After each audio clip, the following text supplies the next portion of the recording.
ఉద్యోగస్తులు లంచాలకు తెగబడ్డారు. అదే బ్రదర్, ఇది ఎవడు చేయాలి?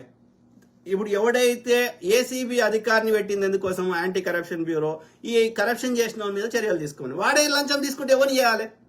కంచె వేసింది చేనుని కాపాడానికి, కంచెని చేనుని వేస్తే నేను ఎవరిని ఏం చేయాలి? సో కాబట్టి దీనికి పరిష్కారం ఏంది? ఏకైక మార్గం మన ఆలోచన విధానాన్ని మార్చుకోవాలి. మన ప్రాణాలు, మన పైసలు ఇవి ఎవరియో కాదు, మనందరి అన్నదమ్ముల పైసలే. ప్రభుత్వము నువ్వు ఈ దుర్వినియోగం చేసినా ఏం చేసినా యాడికెళ్ళి చేస్తుంది? మళ్ళీ ప్రజల దగ్గర నుంచి చేస్తుంది. ఆ ప్రజలు ఎవరు? నీ అన్నలు తమ్ముళ్ళు నీ వాళ్ళే కదా.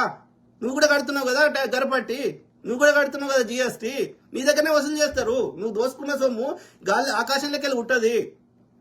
అది నువ్వు బిగ్గర్ థింక్ చేయాలి. రోడ్డు మీద యాక్సిడెంట్ అయితే చచ్చిపోతే నువ్వే చచ్చిపోతావు కావచ్చు, వేరే వాళ్ళని వదిలే.